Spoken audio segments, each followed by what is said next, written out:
All right. Hey, everybody. Thanks for coming. I'm Arthur Capozzi. I'm sort of volunteered to help Mark out to kind of come on up to Connecticut and have some fun with you all today. We have lovely fluoride-laced water provided by the management back there, if you guys get thirsty. So I'm going to be pretty quick. You all already know this stuff for the most part. This is just like a little current events, hey, why are we here, kind of recap on how life's going out there. So I have a little screen here to start it off, pattern recognition. It's a focal point of the work of guys like Mark and Michael Tazarian, and obviously a big part of that is left brain, right brain balance, and Mark's going to get into all that today. But I found a picture that I thought was kind of interesting. There's our lovely friends at the Federal Reserve with that lovely building, that wonderful warm building that really makes you want to come in and give people hugs, doesn't it? Look at that. Yeah, right. And then on the right, we have the new Reichschancellery in 1939, both of which feature eagles and podiums that look extraordinarily similar. I think we're going to be making some more connections between Nazis and America today before we're done. So hold on to your hat. Gary, hold on to your hat. All right. And by the way, the eagle is the sign of Scorpio, at least according to Michael Tazarian, which rules money and power. And, we get a lot of that between Rome and the Vatican and the Nazis and in the United States. That's a key piece of heraldry. We're all used to seeing that eagle, aren't we? But we need to see it within the right context and within an open mind. Don't bite down too hard on anything I have to say. Certainly don't just believe a word I say. Hopefully you guys can take some time and do some research into things. And obviously, if you're already here, then you're probably already doing that. But anyway, thanks again for coming. So Manly P. Hall, somebody that a lot of you are probably familiar with, wrote a book called The Secret Teachings of All Ages. And I think he kind of summed up a lot of the reason why we're here today in the first two paragraphs in great part. This is a really long book. This thing is, I don't know, Mark, what do you think? It's like 500 pages or 400 pages.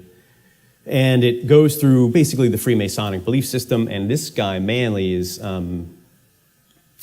a great scholar and somebody who's written a lot about that knowledge base or that belief system. So I'm going to read this for you, so don't worry about trying to do it yourself. When confronted with a problem involving the use of reasoning faculties, individuals of strong intellect keep their poise and seek to reach a solution by obtaining facts bearing upon the question. Those of immature mentality, on the other hand, when similarly confronted, are overwhelmed. While the former may be qualified to solve the riddle of their own destiny, the latter must be led like a flock of sheep and taught in simple language. They depend almost entirely upon the ministrations of the shepherd. The Apostle Paul said that these little ones must be fed with milk, but that meat is the food of strong men. Thoughtlessness is synonymous with childishness, while thoughtfulness is symbolic of maturity. So, are we thinking these days? Because you have a PhD, are you thinking? What's going on around you? What's the thought process behind this? Let's keep going. There are, however, but few mature minds in the world, and thus it was that the philosophic religious doctrines of the pagans were divided to meet the needs of the two fundamental groups of human intellect, one philosophic, the other incapable of appreciating the deeper mysteries of life. To the discerning few were revealed the esoteric or spiritual teachings, while the unqualified many received only the literal or exoteric interpretations.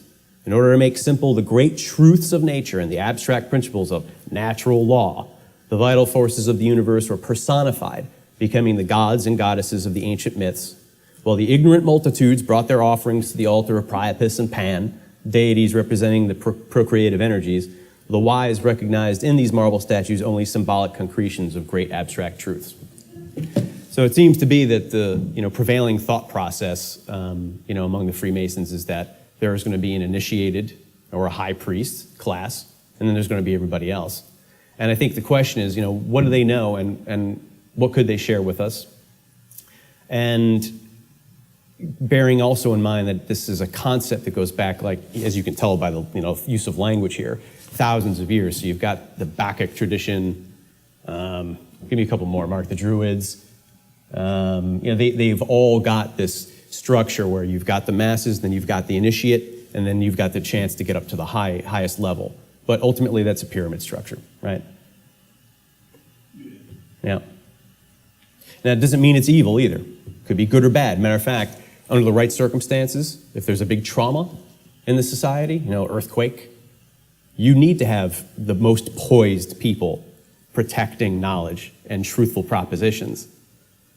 But it can be used against us real easily, right? So just switching gears a little bit, consensus trance and cognitive dissonance. These are the two big things we're worrying about these days, I think. With consensus trance, we have Charles Tart, who is ultimately relaying an ancient problem, like all our philosophers today, or over the last century, and all our psychologists over the last century, have wrestled with this issue of what is it that drives the consensus? Why is it that everybody thinks the same way about stuff? When in fact, so many of them, as intelligent as they are, aren't really taking responsibility to study the facts. In other words, if it happens on TV, they say it happened on TV, but it didn't really happen, it happened. That's right. So how'd that happen? Right? Well, you don't understand. You don't understand scientific method. Or it's like, no, mate. You're a PhD and you never read the 9/11 Commission report and you're going to stick scientific method in my face? No, you're not. Sorry. And I get that from multiple PhDs. And of course, cognitive dissonance, just to remind you guys what that is. Basically, it's holding contradictory propositions simultaneously, right? So let's see what other people have had to, think about when they're wrestling with this. Waking up from the trance, this is Yuri Lina from his book, Architects of Deception.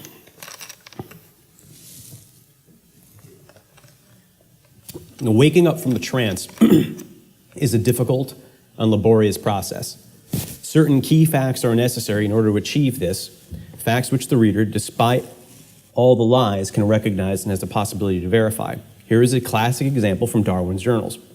The Patagonians, a tribal people in South Argentina, could not see Darwin's ship, the Beagle, conceptually or even optically, since no large ships had hitherto been a part of their experience. Only the shaman of the tribe could see the ship. When the shaman began to describe the ship with the aid of objects known to the Patagonians, the ship became visible to all. Case in point, oh look, hey. I mean, in Boston has been pummeled with chemtrails, pummeled for the last 2 years, all right? This summer, 5-6 days a week. Some of them as bad as this, right? I'm walking around, I'm like, am I nuts? But that's just it. The closer you look at a truthful proposition in a world based on lies, the more you'll start questioning your own sanity. So my parents' house is behind here, and I took a picture with the cell phone, obviously, right? If you can't see it, I guess I'll just jump up real quick. They're running this pattern over here. See the thin one? Yeah. And then the prevailing wind just took it all the way across. That took half an hour. These aren't contrails. And come on, this thing was up here 25, 30 minutes, and it gets wider? But you got all these smart computer science people in Boston walking around like this. Gary, check it out. Walking around. Now Larry's like, Art, you're crazy. No, he's not. I got friends here who drove down. So. Anyway, and I was in Florence, and they were crushing Florence this summer, crushing it. I was there for 4 nights. It was one nasty day of it. The other 3, there was nothing. I don't know. I'm not gonna, this isn't a chemtrail presentation, but, I think the point's made relative to consensus trance. Everybody should check this movie out. This is, It's a Wonderful Life. It's actually on YouTube right now. You've got to see this movie. Check it out for free on YouTube. Anybody here not see it? It's a Wonderful Life? All right, so most people, Gary, yeah, you got to check it out. So most of you have seen it. Anybody seen it in the last 5 years? Okay, so it's been a while for a lot of people. Check it out again. That guy right there, you think he looks a little like J.P. Morgan? He sounded like him. He looked like him. His name was Potter. The name Morgan is Morgan, 6 letters. Potter, 6 letters. Syllable, Potter. Syllable, Morgan, right? Capra's like, hey, look over here. Through symbols, through, allegory. And there you go, right? We know what happened here. Everything was holding, Jimmy Stewart's character with his building and loan was holding the line hard, trying to keep it together, right? But of course, Potter managed to pull it off and pull the rug out from under him, right? And what happened? You guys remember Pottersville? What's America look like today? Does it look more like Pottersville, right? It's all in our faces. Then you got that skull on the desk, if you can see that. It's a little bit, it's underneath Jimmy's right hand there. And you got Napoleon in the back, who according to Dr. John Coleman was a Rothschild asset. You could read The Rothschild Dynasty by John Coleman, Dr. John Coleman. If you want a little bit of background on that. Of course, you have to do a study and pay attention and not just believe what I'm saying or even what Coleman says, but in his view, Napoleon was an asset of the Rothschilds, along with a bunch of other key people in Europe in the 19th century. So anyway, here you are. Russell Trust, Skull and Bones, right down the road, Morgan, Yale, no doubt. John Perkins, all right, let's talk some more about money. He wrote a book called Confessions of an Economic Hitman. I'm sure most of you have heard of it. First, I was to justify huge international loans that would funnel money back to Maine, his company, and other U.S. companies such as Bechtel, Halliburton, Stone, Webster, Brown, and Root, through massive engineering and construction projects. Second, I would work to bankrupt the countries that received those loans after they had paid Maine and the U.S. contractors, of course, so that they would be forever beholden to their creditors, and so they would present easy targets when we needed favors, including military bases, UN votes, access to oil, and other natural resources. That's the game. Put him in hock. The way he did it was he basically, if there was a gas line project that, some energy project going on in, I don't know, Venezuela or something, no, that's not a good example, I suppose, maybe Ecuador. His job as an economist, an economic hitman, which is exactly what they called him when they were training him, was to go down there and blow out the forecast. You need 10%. Nope, write 50%, right? It justifies the loans which of course can never be repaid. Oops, gonna come in, take your stuff. Hey, give me that island. It's right in our face. It's in Greece right now, right? That's the game. Michel Chossudovsky, I can never pronounce his last name. Guy's an economist over at the University of Ottawa. Barely a few weeks after the military coup in Chile on September 11th, 1973, overthrowing the elected government of President Salvador Allende, the military junta, headed by Augusto Pinochet, ordered a hike in the price of bread from 11 to 40 escudos, a hefty overnight increase of 264%. This economic shock treatment has been designed by a group of economists called the Chicago Boys. At the time of the military coup, I was teaching at the Institute of Economics at the Catholic University of Chile, which was a nest of Chicago-trained economists, disciples of Milton Friedman. On that September 11th, in the hours following the bombing of the presidential palace at La Moneda, the new military rulers imposed a 72-hour curfew.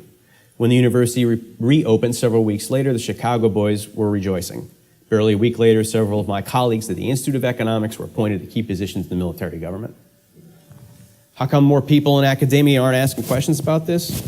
Oops. Hey, thanks. You think he clicked on the donate button? No. Up at the top? No, this guy had a geopolitical objective. It is, you're going to go out there and you're going to sell my version of the economic model, globalization. And while you're at it, you're going to take my name out of the history books. Thank you very much. That's what $100 million buys you. Everybody says differently. He's living in fantasy land. Rockefeller founded the University of Chicago. There's that lovely royal heraldry with a big eagle on it. What were we talking about before? Money, power, right? Nazis, America, Rome, the empires. What's that heraldry all about? What's he really trying to say with that symbol? All right, I'm going to read this. Don't try to look at that. It's probably kind of small. But Senator Louis T. McFadden, Chairman, House Banking Committee, Friday, June 10th, 1932. Mr. Chairman, we have in this country one of the most corrupt institutions the world has ever known. I refer to the Federal Reserve Board and the Federal Reserve Banks. The Federal Reserve Board, a government board, has cheated the government of the United States and the people of the United States out of enough money to pay the national debt. The depredations and iniquities of the Federal Reserve Board and the Federal Reserve Banks acting together have cost this country enough money to pay the national debt several times over. This evil institution has impoverished and ruined the people of the United States, has bankrupted itself, and has practically bankrupted our government. It has done this through defects of the law under which it operates, through misadministration of that law by the Federal Reserve Board, and through the corrupt practices of the moneyed vultures who control it. Some people think that the Federal Reserve banks are U.S. government institutions. They are not government institutions. They are private credit monopolies, which prey upon the people of the United States for the benefit of themselves and their foreign customers, foreign and domestic speculators, swindlers, and rich and predatory moneylenders. In that dark crew of financial pirates, there are those who would cut a man's throat to get a dollar out of his pocket. The 12 private credit monopolies were deceitfully and disloyally foisted upon this country by bankers who came here from Europe and who repaid our hospitality by undermining our American institutions. This situation is well documented. These bankers took money of this country to finance a war against Russia. They created a reign of terror in Russia with our money. They financed Trotsky's mass meetings of discontent and rebellion in New York. They paid Trotsky's passage from New York to Russia so that he might assist in the destruction of the Russian Empire. They fomented and instigated the Russian Revolution and placed a large fund of American dollars at Trotsky's disposal in one of their banks in Sweden. It has been said that Wilson was deceived by attentions of these bankers and by the philanthropic poses they assumed. It has been said that when he discovered the manner in which he had been misled by Colonel House, Mandel House, he turned against this busybody, this holy monk of the financial empire, and showed him the door.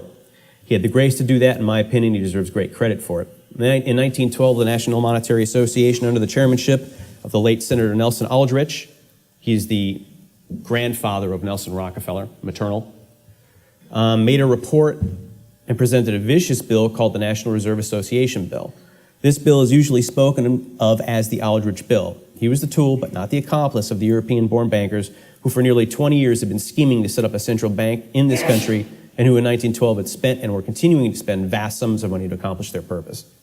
Under the tutelage of those sinister Wall Street figures who stood behind Colonel House, established here in our free country the worm-eaten monarchical institution of the King's Bank to control us from top downward and shackle us from the cradle to the grave. The Federal Reserve has destroyed our old and characteristic way of doing business. It fastened down upon the country the very tyranny from which the framers of the Constitution sought to save us.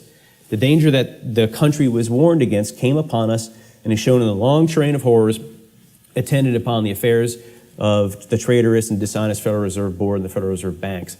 The Aldrich Bill was created by bankers of European origin in New York City. It was a copy and, in general, a translation of the Reichsbank and other European central banks. 3 attempts on his life, assassinated on the 3rd one. Just a coincidence? Here's another one. The notional value of derivative financial instruments is now estimated at $1.2 quadrillion. That is $1,200 trillion. Rich, you getting all this? I am. All right. The statistic is fantastic in every sense of the word, amounting to 16 times the gross world product, which is the value of all the goods and services produced per year by every man, woman, and child on the planet, 71.83 trillion. Derivatives are valued at 6 times more than the total accumulated wealth of the world, including all global stock markets, insurance funds, and family wealth, 200 trillion. Glenn Ford goes on to say the casino has swallowed the system. The sums the players are now betting are not only far larger than the value of the rest of their portfolios, but 6 times larger than the combined assets of every human institution and family on Earth, and almost 17 times bigger than the worth of humankind's yearly output.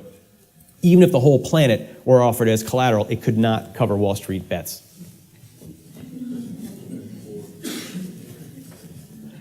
Why don't I just go up there and start doing that? Because that makes more sense.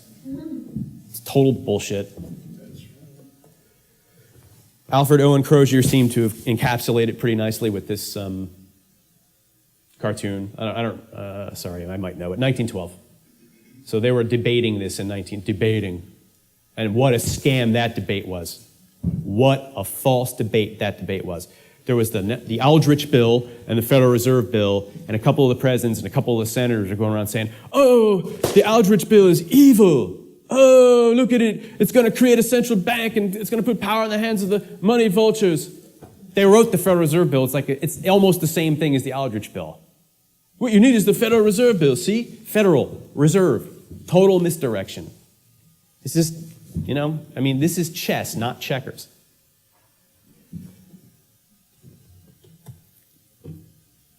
Who owns the World Trade Center? This is great, this one. This is from also Michel Chossudovsky's book. Sorry, Michel. The financial interest behind the World Trade Center lease, from his book, America's War on Terrorism, which he cranked out within a year after 9/11. October 17, Blackstone Real Estate Advisors purchased from Teachers Insurance the participating mortgage secured by World Trade 7. April 26, 2001, the Port Authority leased the World Trade Center for 99 years to Silverstein Properties in Westfield, America, who runs the Trumbull Mall. Transaction was authorized by Port Authority Chairman Louis M. Eisenberg, and in a press release, they called it the richest real estate prize in New York City history. July 24, 2001, Silverstein officially took control of the lease. Explicitly included in the agreement was that Silverstein and Westfield were given the right to rebuild the structures if they were destroyed. There's the contract details. I won't go through all that stuff. It's a very large thing. The down payment was like $100 million, which is really interesting. In the wake of the attack, Silverstein sued for $7.1 billion in insurance money, double the amount of the value of the lease. He didn't end up getting all that, but he came close. Silverstein Properties, Inc. is a Manhattan-based real estate development and investment firm that owns, manages, and has developed more than 20 million square feet of office and residential and retail space. Westfield America, Inc. is controlled by the Australian-based Lowy family with major interest in shopping centers. Sorry, it's where I mentioned the Trumbull Mall in Connecticut. CEO is Frank Lowy. We're going to name names. If anybody want names, here you go. The Blackstone Group, a private investment bank with offices in New York and London, was founded in '85 by Chairman Peter G. Peterson and its president and CEO, Stephen A. Schwartzman. In addition to its real estate activity, the core business includes merger and acquisition, merger and acquisition advisory, restructuring and reorganizing activity, private equity investing, private mezzanine investing, liquid alternative asset investing. Peterson, at the time of writing, was chairman of the Federal Reserve Bank in New York and chairman of the board of Council on Foreign Relations. Schwartzman is a member of the CFR. Peterson is also named to widow Ellen Mariani's civil RICO suit filed against George W. Bush et al. Kissinger McClarty Associates, Henry Kissinger's consulting firm, has a strategic alliance with the Blackstone Group, which is designed to help provide financial advisory services to corporations seeking high-level strategic advice, everything done in the public domain. Not difficult, by the way, to verify any of these statements. Here's Pete. Pete Peterson. You want names? There's one. Pete. Hey, Pete. I'm in your head, dog. Here's his resume. Check it out. Secretary of Commerce. Hey. Head Kuhn Loeb Bank. Ooh, look, Peter Schiff's bank, the same people who financed Trotsky. Chairman, Federal Reserve Bank in New York, chairman of the board, Council on Foreign Relations, founder and CEO, Blackstone Group. Must have been a real hard worker. Probably went to a state school. Beverly Eckert. This woman met with the president in early February '09. This quote is referring to the Project for a New American Century document. It was written basically by the neocons in the year 2000, requiring or suggesting that if only we had a Pearl Harbor, we could attack all the countries which we've now hence attacked. Right? A lot of you guys already know this, but for the record, I think the most sinister thing that I ever read was the PNAC, the Project for a New American Century, and the fact that they alluded to the need in some way for a Pearl Harbor event to happen before the American public would be mobilized in supporting some of their agenda. That's a very frightening thing to say and to hear, and to know that these people who are in the current administration, I think that it's something that they need to explain. I think everybody who participated in that at a high level in PNAC needs to be called by their commission and asked to explain their line of thinking and their expectations, given the suggestion that this would be a good thing. This would be a good thing. So about 2 weeks after that picture was taken, she dies in Buffalo Flight 3407, which crashes. So her husband was killed on 9/11.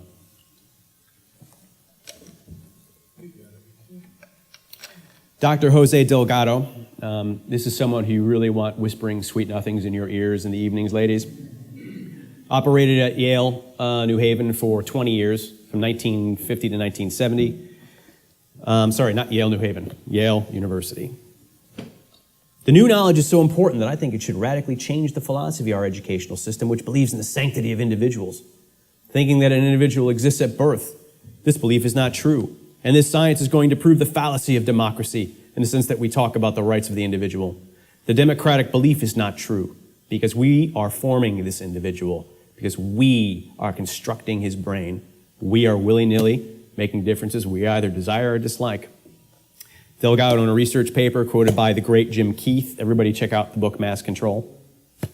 Excellent book.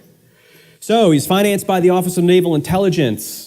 The paper I believe that is being referenced here is Physical Control of the Mind Towards a Psycho-Civilized Society. He designed various electromagnetic frequency-based, somehow DNA-based mind control entrainment technology, or at least theorized about it in the 1950s. I think that they had plenty of advanced technology for that back then. So, is this relevant? What do you think, Rich? Relevant? I do. Sweet. Thanks, man. Seems like a nice guy to me, man. You know, he's got a big smile on his face, sitting on somebody's futon. And then we have this interesting little event in Boston. Was it a practice run for what they've got planned for martial law? I don't know. I can tell you one thing. I was going to play the video of them going door to door in the sections where they were chasing that Tazareniev kid with his evil kitchen bomb. And, you know, they're going door to door, pulling people out. There are no warrants. No warrants. There's a de facto martial law in that area. Shut Boston down over a bunch of, you know, innuendos and insinuations and conjecture. We have no proof of anything. This guy tries to take a picture of it, and this bonehead child sticking a gun in his face. Okay, I'm going to get going and wrap this thing up. Wall Street builds the Nazi cartels. IG Farben, and VS stands for something like Vereinigt Stellwerk. I can't pronounce it right. To make a long story short, read Sutton. All right, this is quoted from Wall Street and the Rise of Hitler. Between 1924 and 31, under the Dawes Plan and Young Plan, Germany paid out to the Allies about 36 million marks in reparations. At the same time, Germany borrowed abroad, mainly in the U.S., about 33 billion marks, thus making a net German payout of only 3 billion marks for reparations. Consequently, the burden of German monetary reparations to the Allies was actually carried by foreign subscribers to German bonds issued by Wall Street financial houses at significant profit to themselves, of course. And let it be noted, these firms were owned by the same financiers who periodically took off their banker hats and donned new ones to become statesmen. As statesmen, they formulated the Dawes and Young plans to solve the problem of reparations. As Quigley points out, quote, "It is worthy of note that this system was set up by the international bankers and that the subsequent lending of other people's money to Germany was very profitable to these bankers, and it created the cartel system which rearmed Germany." Those are the facts, public domain. Rich, am I right? You've studied this. They created a bunch of multinational companies, so no matter who won the war, they could still survive. Yeah. And in my view, they had a geostrategic plan for Europe that goes from World War II, smash the place, to the Marshall Plan, to the European Economic Community, to the European Union, to the mess that we have today. All consolidation. That's the way these guys are thinking. Well, here's the director of American IG. Just a little coincidence, Paul M. Warburg, Federal Reserve Bank of New York. There he is. Bank of Manhattan, Paul M. Warburg. This is the American side of the IG Farben cartel board. On the other side was the German IG board, which just happened to have Max Warburg on it, his brother, the only German national who, after World War II, was not prosecuted at Nuremberg. They just kind of let him go. Go ahead, Max. Go ahead. Here's the door. Have fun. Paul comes to America in 1907 to start the process of creating the Federal Reserve System. He's the architect of it, foreign national, right? Right around that time in 1907, J.P. Morgan just happens to cause a panic, which is difficult to fully prove, but he did it. So Warburg now gets everybody nervous. Morgan gets everybody nervous. They push through this bill. He's financed to the hilt. Aldrich is taking them all over the country. They're spending all kinds of money. Then he ends up 20 years later or so on the board of the cartel that just happens to rearm the Nazis. Awesome. That's great. So not to make everybody depressed, but, you know, be advised. You know, this is not a game. You know, this is Rosa Corey in her book Behind the Green Mask on UN Agenda 21. I'm sure you've all heard of it, but let's check out her quote. And again, you've got to study this for yourself. Don't believe me, don't believe her. Quote, "In a nutshell, the plan calls for governments to take control of all land use and not leave any of the decision-making in the hands of property owners. It is assumed that people are not good stewards of their land and the governments will do a better job if it is in control. Individual rights in general are to give way to the needs of communities as determined by a globalist governing body. Moreover, people should be rounded up off the land and packed into human settlements, or islands of human habitation as they are called in the UN Agenda 21 documents." close to the employment centers and transportation. Signed by our good buddy, George Bush Sr. in 1992 at the UN Earth Summit in Rio. It was not ratified by Congress. I think they call it a soft sort of law. They're implementing it. Every time you see sustainability in green at the municipal level, at the local town level, that's the backbone, UN Agenda 21. That is the backbone that's verifiable. It's time to start looking at this stuff. All right. Of course, they're so worried about the environment. Has anybody heard a word about Fukushima in the last 2.5 years? No. Right. All right, my main man, Mark Passio. He's going to rock it out, old school, for the next, 24 hours, Mark, you're going to go? None of you are allowed to leave, by the way. There are no bathroom breaks. I lied. You're going to be stuck here. Oh, yeah, you know what? I'll go through the agenda real quick. Mark's going to jump up here in about 1 minute, run till 12. You guys can all go take a lunch break. Plenty of places to go, and we can probably help out with some recommendations, but there's a lot of nice Italian food in New Haven. And it's a college town, so there's bars everywhere. You're not going to have much trouble. So we'll come back here for about 1:15. Mark will kick it back up to 5. Of course, there'll be breaks. And then from 5 to 6:15, there'll be a dinner break. And then for those of you who'd like to come back, we'll do a closing section, a little Q&A. I guess, that'll wrap it up. I think we're going to end between 8 and 9. Probably close to 8, but let's see how it goes. Anyway, Mark, you're going to hear enough from him today, so I'm not going to say much more about him. Great guy. Had dinner with him last night. Lots of fun. And, you all know his work, at least somewhat. Michael Tazarian.